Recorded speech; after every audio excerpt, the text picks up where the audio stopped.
अस्सलाम वालेकुम। आप सबको नया साल मुबारक हो। खुदा करे कि हम सबका ये साल खुशियों भरा हो। नए साल की खुशी में आज हम बना रहे हैं कॉफ़ी केक। कॉफ़ी केक के लिए सबसे पहले हम बटर मिल्क बनाएंगे। बटर मिल्क के लिए हमें चाहिए 1 कप दूध,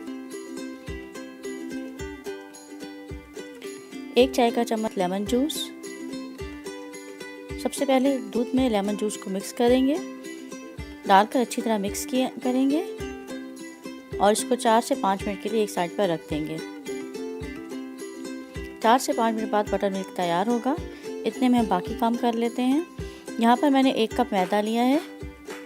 इस 1 कप मैदा में आधा चाय का चम्मच baking powder, 3 tablespoon cocoa powder, इन तीनों चीज़ों को डालकर अच्छी तरह मिक्स कर लेंगे। मैदा, कोको पाउडर और बेकिंग पाउडर। यहाँ पर आप इसको 2 से 3 बार छान लें। छानने से केक ज़्यादा नरम बनेगा। मैं भी मिक्स करके छान लेती हूँ और एक साइड पर इसको रख दूँगी।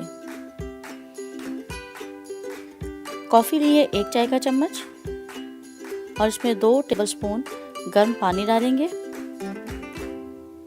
देखिए मैंने कॉफ़ी में 1 और ये दूसरा टेबलस्पून पानी का डाल दिया है और पानी गर्म था। इनको अच्छी तरह मिक्स करके इसको भी एक साइड पर रख दें। चीनी ली है 1 कप। 1 कप मैदा था इसलिए 1 कप चीनी ली है और उसको पीस लिया है ताकि अच्छी तरह मिक्स हो जाए। पहले मैंने बेकिंग पाउडर लिया था, अब बेकिंग सोडा लिया है आधा चाय का चम्मच और ऑयल लिया है 1/4 कप। वनीला एसेंस चाहिए 1 चाय का चम्मच। देखिए इसमें टाइनी बबल बन चुके हैं और बटर मिल्क तैयार है। अब इसको मैं चीनी में शामिल कर रही हूँ और साथ ही मैं बेकिंग सोडा डाल रही हूँ। बेकिंग पाउडर नहीं, बेकिंग सोडा डाल रही हूँ और इसको अच्छी तरह मिक्स करके फिर 4 से 5 मिनट के लिए मैं एक साइड पर रख दूँगी और इंतज़ार करूँगी कि इस पर फिर से दोबारा से बबल्स आ जाएँ। बस चीनी को अच्छी तरह मिक्स करना है, कुछ देर ज़्यादा बीट करें और फिर मिक्स हो जाएगी। 4 से 5 मिनट रख दें।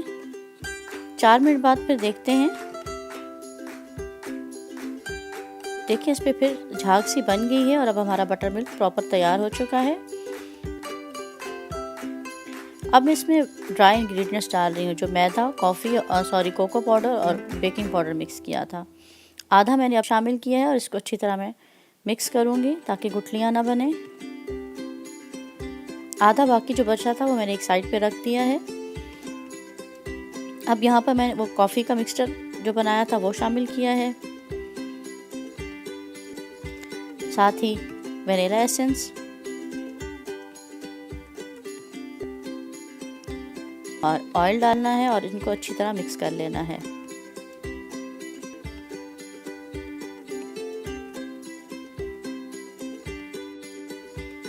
ऑयल और वनीला एसेंस अच्छी तरह मिक्स हो गए हैं। अब मैं इसमें दोबारा से मैदा और जो बचा के रखा था मिक्सचर कोको पाउडर का वो शामिल कर रही हूँ और अब मैं इसको कुछ देर अच्छी तरह बीट करूँगी ताकि बहुत अच्छी तरह मिक्स हो जाए और गुठलियाँ ख़त्म हो जाएं। बस इसको मिक्स करने में 1 से 2 मिनट लगेंगे।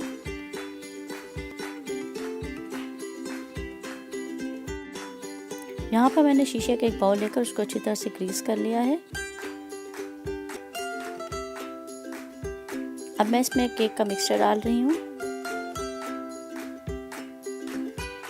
कोशिश किया करें कि जब आप माइक्रोवेव में कोई काम कर रहे हो तो ग्लास के बर्तन यूज़ करें। शीशे के, प्लास्टिक के बर्तनों में केक या इस तरह की बेकिंग का काम ना करें क्योंकि वो हमारी हेल्थ के लिए डेंजरस है। अब मैं इसको टैप कर रही हूँ ताकि तमाम बबल्स ऊपर आ जाए। अब मैं इस केक को माइक्रोवेव में बेक करूँगी 4 मिनट के लिए और 4 मिनट देखते हैं। 4 मिनट बाद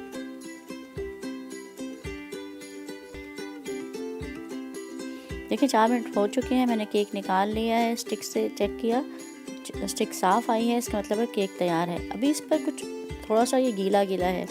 देखिए माइक्रोवेव से ये निकल आया है। 15 मिनट अब इसको हम छेड़ेंगे नहीं। 15 मिनट बाद ये अपनी हीट में खुद ब खुद पक जाएगा। और फिर मैं आपको 15 मिनट बाद निकाल के दिखा रही हूँ। ये देखिए कितनी आसानी से केक बाहर आ गया है। अभी केक कुछ गर्म है, कुछ देर हम इसको और इंतज़ार करेंगे ठंडा होने का। देखें एगलेस कॉफ़ी केक तैयार है। उम्मीद है आज की रेसिपी आपको पसंद आई होगी। इस रेसिपी को ज़रूर ट्राई कीजिए और रेसिपी शेयर करना ना भूलें। कमेंट बॉक्स में बताइए कि आपकी रेसिपी किस तरह बनी है और नए साल की खुशियों को एंजॉय कीजिए। अल्लाह हाफिज़।